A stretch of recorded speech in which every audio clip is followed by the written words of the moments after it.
好，大家好，这节课呀，我们来给大家示范一幅呢，创作啊，就是说啊，怎么去创作一幅稍大一尺寸的这样一幅作品。那这个是4指3裁的。那这种作品的话呢，我们在画的时候啊，是可以融入更多的这个技法也好啊，更多的这些植物种类也好，就是说可以进行融合。那尺寸大了之后呢，可以更利用发挥。比方说啊，我们是在主体是画牡丹，那么呢，我们可以加上一些补景啊。那主体是牡丹，我们可以加上一些配景。啊，就像之前我们小作品也可以加，对不对？啊，牡丹加上这个蜻蜓啊，加上这个蜜蜂啊，加上蝴蝶啊，加上竹子啊，加上兰花，加上小草，那都是属于配景。那稍大尺寸的呢，我们就可以加上一些更多的东西啊，比方说呢，可以加上水仙花。开始加这个水仙花啊，水仙花怎么画呢？水仙花其实是和兰花啊，它这个叶子呢是有一些相似的地方啊，但是它又不一样。这个呢，水仙花咱们就不再单独讲了啊，我就一边画给大家一边讲，因为讲起来的话呢，又会是牡丹这样一个大的系统啊，需要研究结构啊，需要研究它的结构啊，怎么去变笔墨啊，最后呢。哎，你画出来水仙花就会非常自然。那当然，其实我相信大家学到现在呢，学到咱们这节课了，那大家其实其他的花卉画的应该也很不错了。具体的呢，对吧？具体的我边讲我边给大家示范。啊，水仙花呢，我们可以先从叶子开始画起啊，先从它的叶子开始画起。调一个浓墨啊，调一个墨色适中的中浓墨就可以，不要太浓，也不要太浅。太浅的话呢，因为我们水仙花是在前面，太浅的话呀压不住啊，太重的话呢又会显得太抢眼，因为我们毕竟主体是牡丹呀，太重的话不好看啊，太抢眼了。那怎么画呢？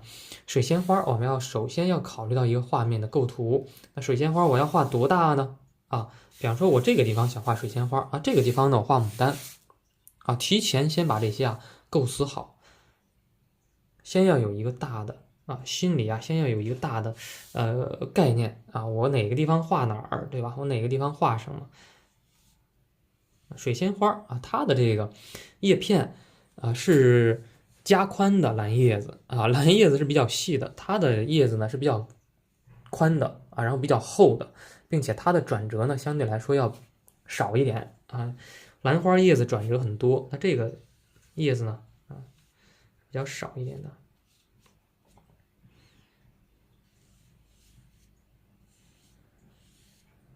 对吧？就这样去画它就行，也是有转折的它转折要比较胖一点。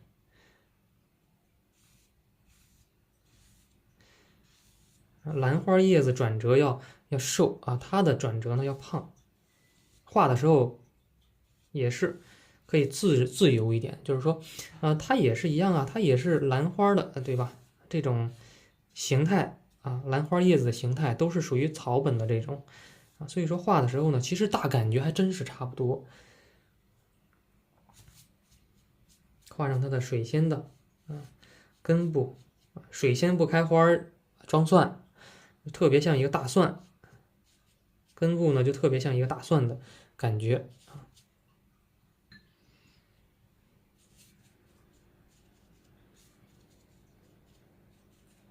长在泥土里的，长在泥土里的。后边的话呢，还可以加上一些远处的水仙。那画好水仙这个，如果说真不画花的话，那真就是大蒜了，真就像大蒜了。所以说这个时候我们需要加上一些花朵需要加上一些花朵。那其实这个时候可能有些同学会想，就是说这个牡丹是对吧，春夏开的，这个水仙它是冬天开的，那这两个怎么能长在一起呢？对吧？你像我们见到的水仙，对吧，都是过年的时候才开呢养在这个室内的，对吧？那这两个能画在一起吗？啊，能画在一起。写意花鸟啊，就是这么神奇。那写意花鸟啊，就是可以这么神奇。我来给大家调一个角度，它和工笔啊，它和油画啊不一样。中国画是可以跨越时间的啊，是可以跨越时间的。就是说，同一幅画面当中啊，可以跨越时间。山水画是这样，花鸟画也是这样。可以跨越同一时间，就是说，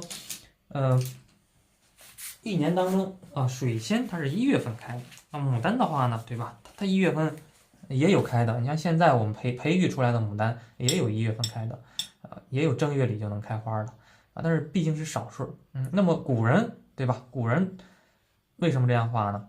啊，就是求了一个寓意啊，这个水仙，谐音字嘛，神仙啊，水仙神仙。然后呢，这个牡丹呢又代表富贵啊，富贵神仙啊。你说其实古人这个咱中国画啊，它好多啊，并不是说这个画画的多像就好，而是说呢这个寓意啊，寓意好，那么人们都喜爱，哎，这个就是好画啊。再有呢，就是好多啊是为了抒发个人的一个感情，提上一些小诗词啊，对吧？加上一些寥寥几笔啊，加上一些个人的一些人生经历、人生感悟。啊，加上那么几句诗啊，或者加上那么几句啊词儿啊，哎，这个画就瞬间提升格调了。再者不行，没有那么高的文采呢，怎么办呢？就可以靠这个补景的关系啊，然后加补景啊，把这个画面呢营造出一种啊比较喜庆一点的氛围也好，比较对吧？你想表达什么样的感情，那画出来就行啊。开始画水仙啊，水仙它中间是有这个花心的啊，它是有6个花瓣啊，这个水仙呀是有6个花瓣。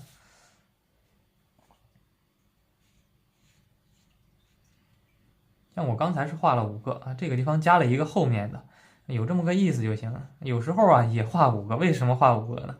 它有时候啊这个花瓣掉下去了一些啊，掉下去了一半，或者是有一半呀被挤得不成样子了啊，被挤的呀给人感觉好像剩5瓣啊，所以说啊可以产生变化的啊。我们知道它的结构是6瓣就行。大部分画6瓣啊，少部分的话呢是可以变化的。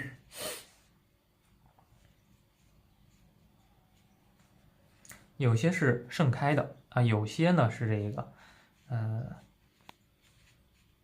含苞待放的啊，有些是前面的，有些呢被叶子挡住的。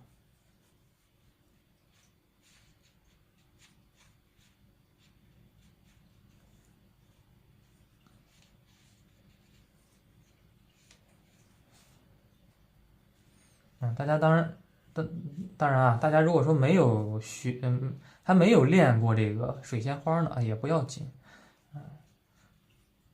我们大家可以先跟着画一画，然后之后呢，有机会啊，我再单独的啊，咱们再来讲这个水仙啊。这个呢，只是作为一个补景。那大家可不可以把这个补景画成兰花呢？啊，也是可以的啊，当然也是可以的。你就把它画成兰花，然后呢，用双钩的方法啊，画成兰花，画出来啊也非常漂亮，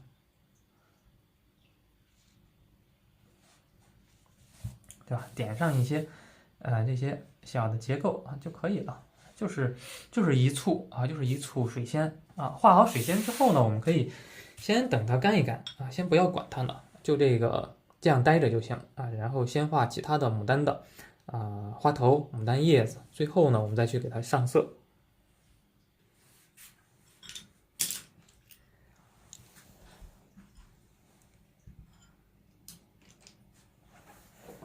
画这个颜色，至于颜色方面呢，大家就可以自行去选择了，就是说，对吧？想画粉色的呀，还是想画蓝色的呀？那这些就是大家自行去选择就可以了。我就给大家示范这个粉色的啊，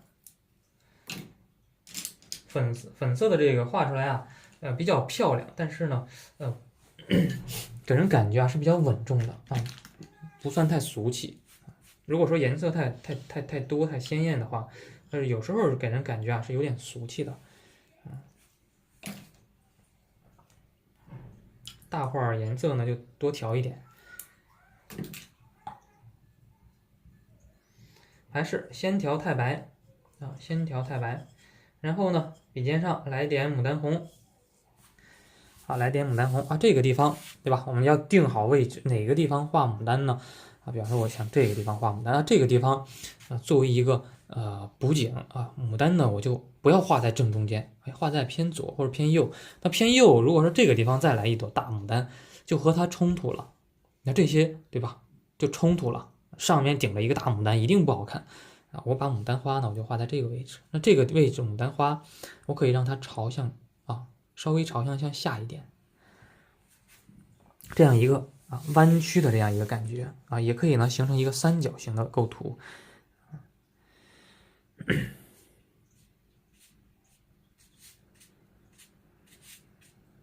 先画上这些浅色的花瓣，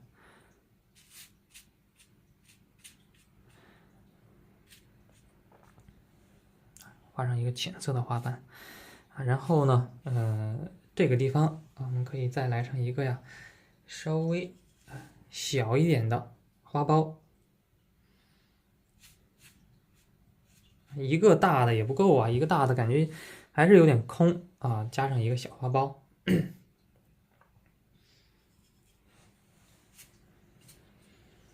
这个时候呢，调重颜色，大量的牡丹红，加上胭脂，先画上它的花心，然后画上它的外围外围正面的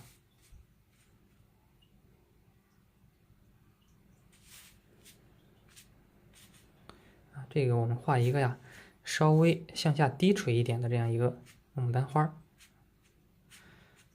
蹭上一些它的结构。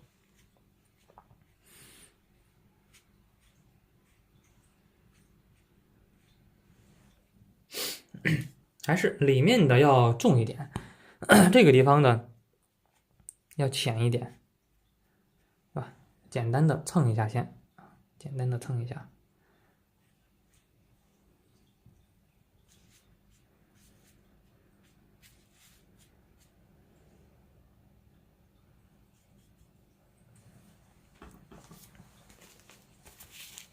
这个时候呢，调一个太白色。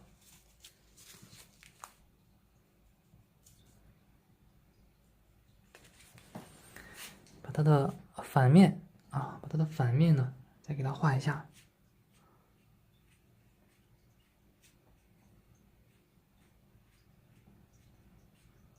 把它反面再画一下就是说该亮的地方再提亮一层对不对？再提亮一层，也是根据它的一个花瓣的一个形状去调整它。包括这个也是简单的蹭上两笔就可以了。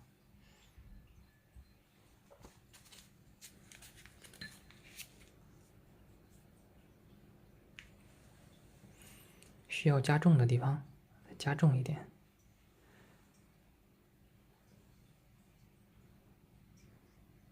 需要加重的地方稍微的加重一点，把它这个花瓣这个层次感给它加强一点，因为画比较大呀，画比较大的话需要一些这种更加强烈的这种层次感。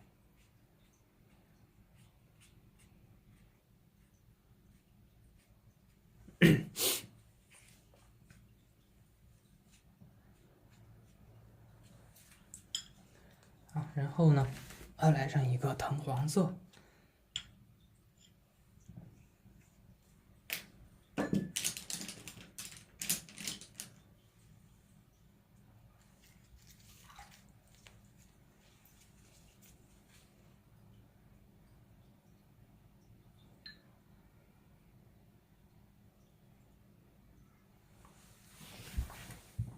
点上它的花蕊。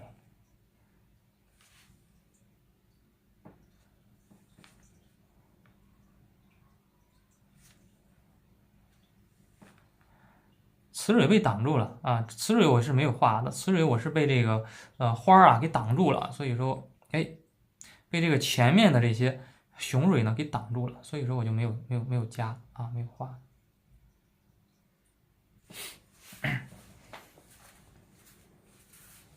一朵向下开放的牡丹花，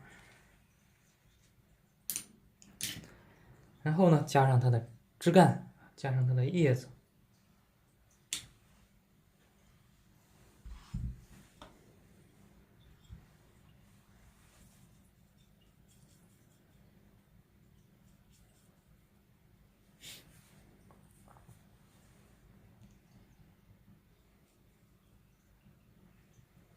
枝干怎么加呢？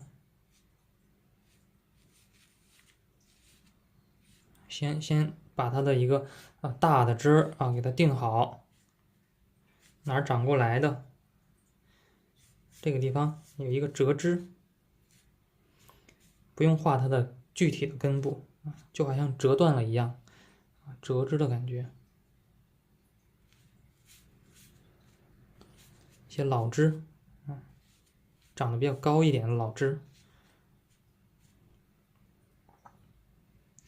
再画一些比较嫩一点的小叶子，三叉九顶的结构。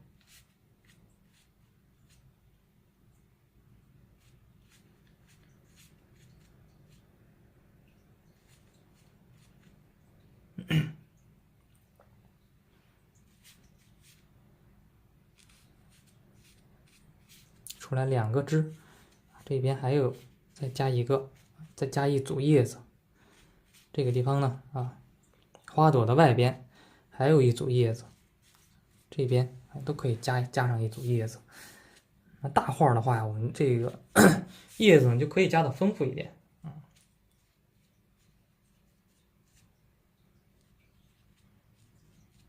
实际当中也是大家去看一棵真实的牡丹花的时候呢，真实的一大棵牡丹花它这个叶子是非常非常丰富的。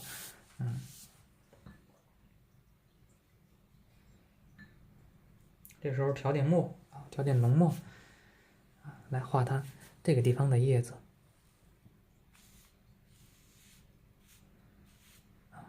一组，对不对？一组。这个地方呢，再来上一小组。后边的话呢，再浅一点，浅一点。然后这个地方呢，笔尖上观察我的笔尖我的笔尖是一直在调水的，一直在调水，一直在找变化，对不对？一直是在找变化的，并不是说画完之后就是说一下都是一样的墨色都是一样的这个颜色，不好看了，加上一点变化。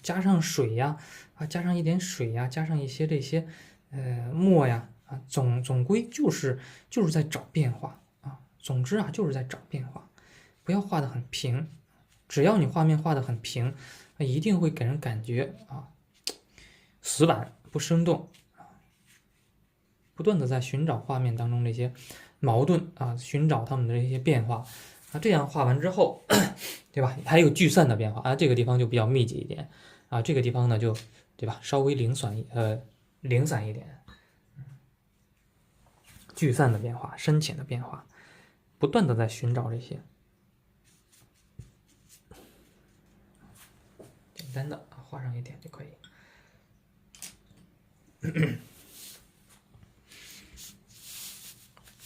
那这个时候呢，我们可以考虑一下，要不要加一些其他的东西呢？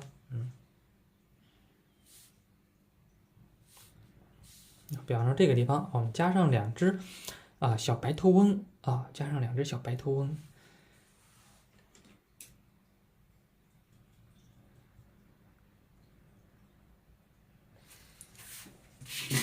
小白头翁怎么画呢？拉近一点看。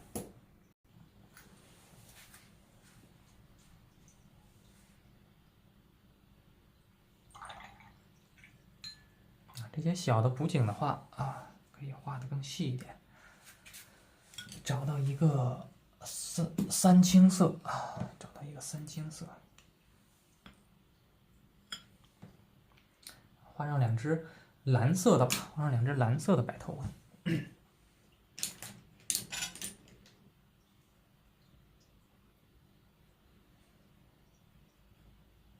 笔尖上呢，调一点啊，笔尖上啊，调点这个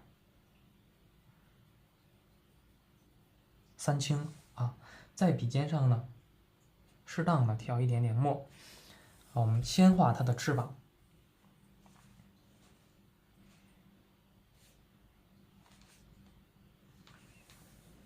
先画它的翅膀。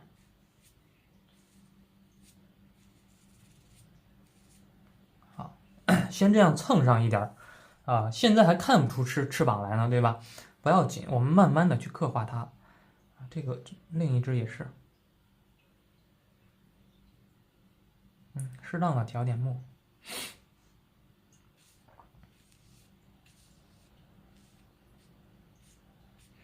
先这样点上它就可以了。点上它之后啊，我们去丰富它啊，去丰富它。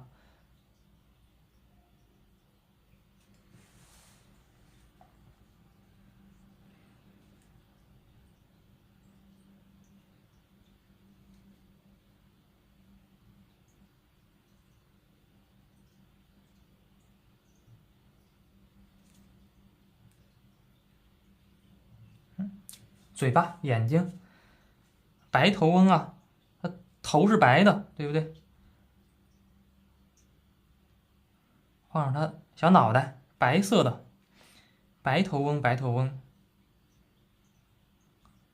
这个地方是什么啊？小下巴的位置啊，就像你人画之后呢，这个就是小下巴的位置，连接上这些翅膀啊，连接上翅膀。然后呢，翅尖。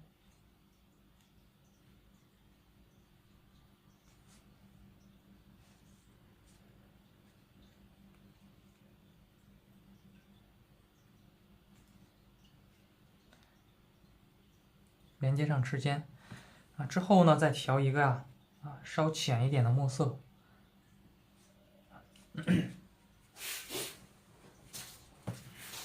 大家也可以像我这样，我是经常拿一些小的废纸，然后呢去吸水，就是说，画小细节的时候它需要吸水，不能让笔上水分太湿啊，就这样吸一吸，画出一些干的线条，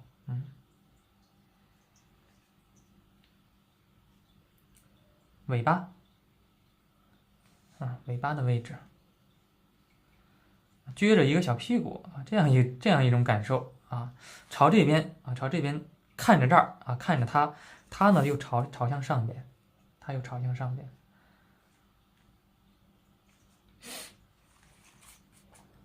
那这个朝上的怎么画呢？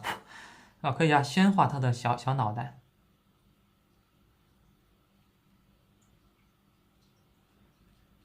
小脑门上它是小脑门它是白色的，但是呢，我们可以把它小脑袋都画成白色的，品种不一样啊，它的一些特点呢也稍有区别。嘴巴，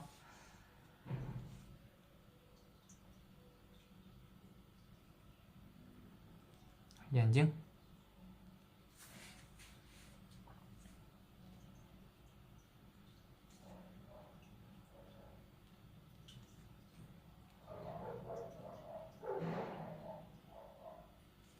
睛，嘴巴，对不对？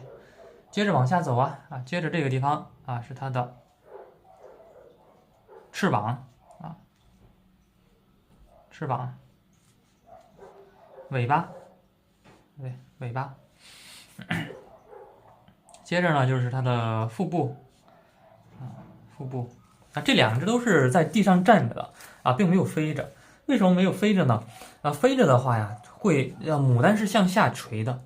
那这两只小鸟呢在地上在这个平面上仰望着它，仰望着天空，和它有一个呼应。那这个也是一样。那作为这个补景，对吧？那作为这个水仙花作为补景也是。那水仙花呢，总体的一个势其实是朝向这边的。牡丹花呢，也是朝向这边，但是朝向下方。整体的一个势呢，都朝向这个牡丹花头。朝向牡丹花头之后呢，对吧？这个才能突出主体呀。这个就是在突出主体。这些地方加上它的小爪子，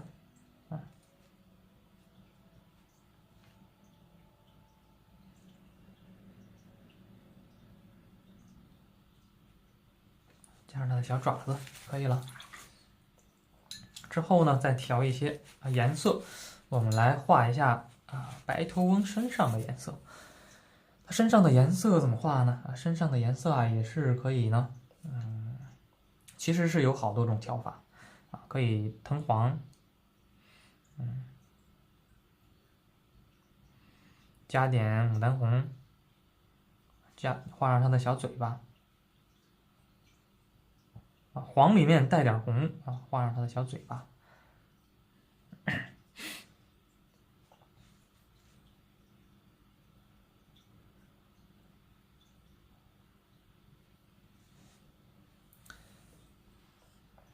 然后呢，再调一个赭石色，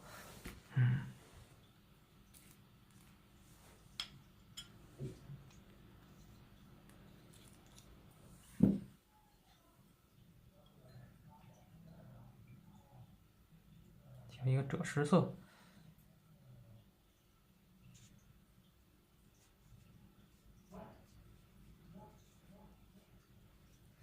白色的头怎么画呢？白色的头就不用染色直接把这个边缘用一些淡淡的赭石一些颜色淡淡的给它染一下就行并不需要我们去染太白这不用染太白它自然而然挤出来的那个白色，挤出来的这个白纸就给人感觉好像染了一样的这种感受，对不对？那这个小脑袋一看它就是白色的呀，对不对？挤出它来就可以了。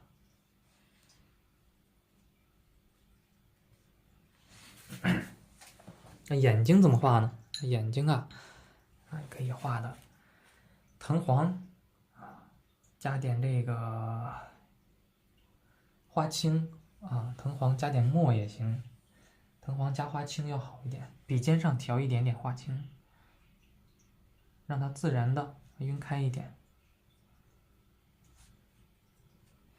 笔尖上调一点花青就行，一定不要调太多，对吧？这个就是两只小小的白头翁就画好了。实际上也不难实际上也不难。但是像这些小鸟也需要大家去分开去练才行分开去练才行。让大家来看一下这个整体的画面，感觉其实是已经是出现了，对不对整体的一个势这个朝这边主要的感觉，对不对朝这边整体的势也是朝这边的小鸟呢也是回来的感觉，好像是在有顾盼之情的。牡丹尽可能的让它朝下一点，好像给人感觉这个牡丹就想要回头看想要回头看，然后呢它们朝这边看整体的一个画面的聚焦点聚焦在这儿它就是作为一个主体，画面的主体。之后呢，我们继续进行刻画刻画的话呢，比方这个水仙花，我们就可以怎么画呢？画上一些用这个赭石色我们先用赭石色，赭石色可以加上一点藤黄。那我们这个地方有一点藤黄，我们就调一下，赭石加点藤黄。纯赭石也行，这个地方盘子里面我们是残留一些藤黄的，赭石加藤黄，画哪儿呢？赭石加藤黄画它的这个不开花的地方，以及呢它的这个边缘它的这个边缘。那上色方法也是一样。有很多种方法啊，我只是呢给大家示范其中这一种，好吧？勾一下啊，复勾一下，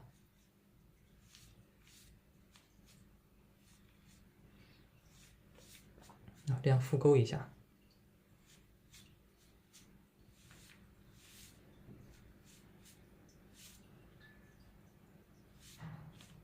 复勾一下，然后呢，调一个头绿色啊，这个时候头绿啊，头绿或者3绿都行。头绿要显得更加稳重一点。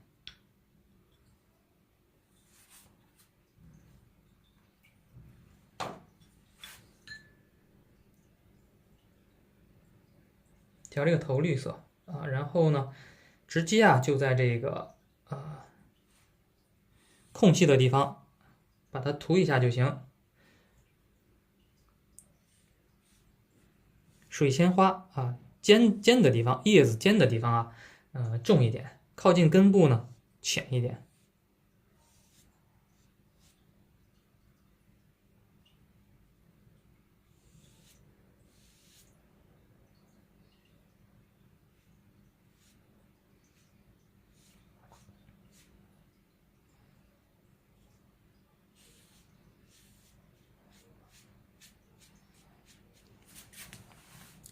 这一幅小的水仙就画好了，是不是觉得挺简单的啊？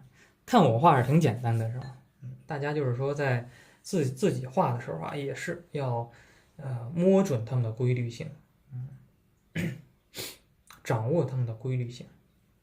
你们去研究的时候呢，也是啊，先画它啊，先从它的结构开始画，研究它的结构怎么生长的，然后呢，再用写意的手法来进行变化。这个地方怎么画呢？就用这个剩下的这些颜料啊，这个头绿加上一点赭石啊，复勾一下，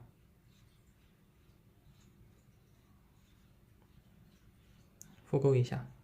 水仙花是白色的呀，白色的怎么表现呢？就和这个小白头翁一样，不用去画太白，不用去点太白啊，挤出它来。那中国画很讲究这个留白的，留白，就是呢要留出来，对不对？啊，留白指的是这些地方，那这些小的花上面的白也是一样啊，要留出来最自然啊，留出来啊最好看。调藤黄，调点牡丹红啊，我是直接用这样去调了。大家画的时候呢，也可以藤黄调点朱标啊，也是可以的。那这个像不像朱标色啊？其实上非常像朱标啊，实际上呢，我是用藤黄调的。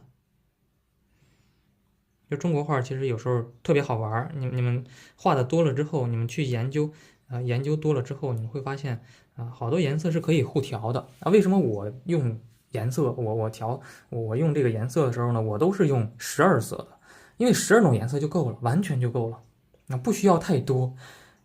好多颜色都是可以调出来的啊，紫色呀，什么什么颜色，对不对？都是可以调出来的。甚至你像这些朱标色都可以调，朱标色它就是我们现在所说的橘色呀，对不对？橙色，那橙色就是黄加红就是橙啊，对不对？黄加红就是橙啊，那我们就可以调一下就可以了啊，黄色加上一个牡丹红，就是这个颜色。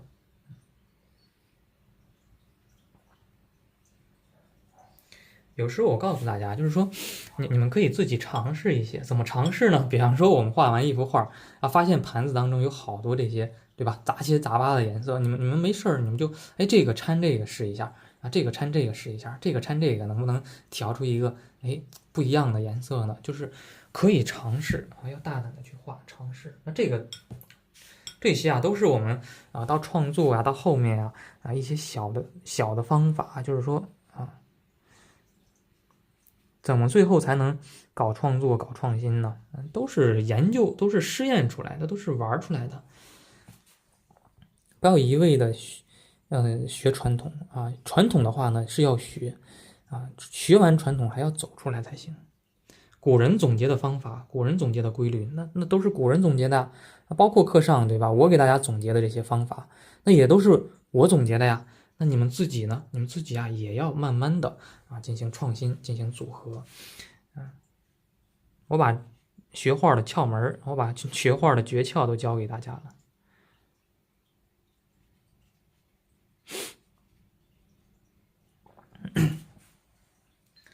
点上叶脉啊，这个叶脉呢，点的时候我是点的比较跳跃性一点的有提有按，用了一支偏小一点的笔，所以说呢，这个点的时候这种提按变化我是刻意的给它加强了。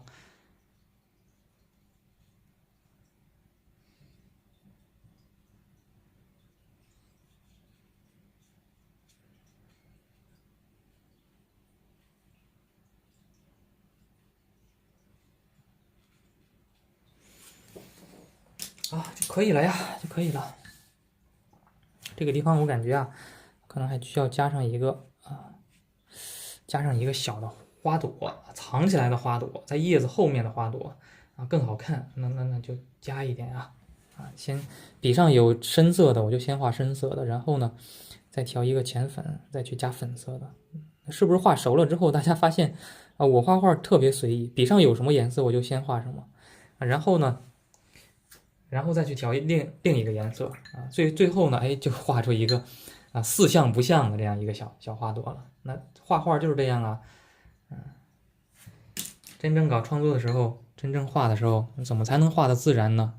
就是根据现有的情况去调整。正好这个笔上还有一些偏绿的颜色，把这个地方呢给它加上一点绿包括这个地方。和这个水仙也能产生一个呼应感更加好看一点。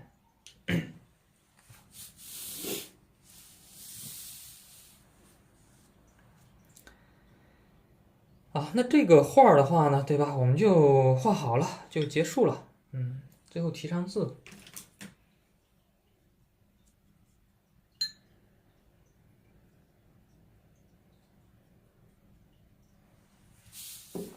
最后提上字就可以了。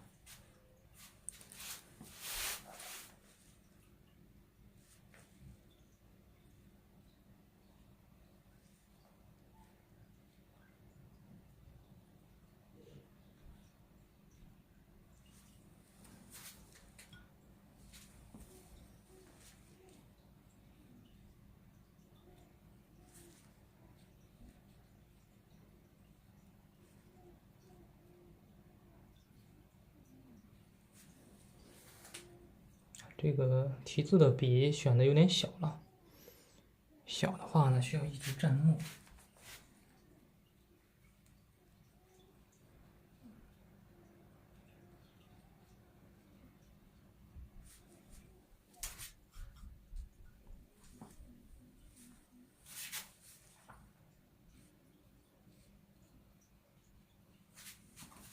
富贵神仙，这画也可以提富贵白头，富贵神仙到白头就是取一个吉祥的寓意嘛。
扣上2枚印，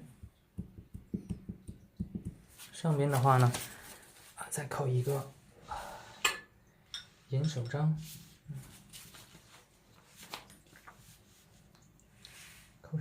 小宪章啊就可以了。这个牡丹啊，牡丹的话呢，我们就讲到这里啊。牡丹的话呢，我们就讲到这里啊。实际上，对吧？也可以融合好多的啊。这些就是大家呢在后期创作的时候呢，可以自由去发挥就行啊。什么水仙啊、竹子啊，对吧？好多题材都是可以混搭的。不用在乎他们这个具体的啊是不是在一个季节开花啊，是不是在一个季节生长。那中国画不讲这个，可以同一幅画面当中40的花、4季的花都可以出现啊。你包括对吧？其实我们现在那确实是这样，冬天你既能看到牡丹，也能看到水仙啊。古人的话也是可以的。你像那个击鼓催花，对不对？那武则天时期啊，女皇嘛，女皇就特别喜欢牡丹啊，大唐盛世喜欢牡丹。那她那个时候对吧？她就是冬天啊，让人们让他臣民啊手下这个敲鼓啊，让这个牡丹开花。实际上其实啊肯定是也要保暖啊，对吧？暖了之后，这个花也就开了。好，这个牡丹啊，我们就讲到这里。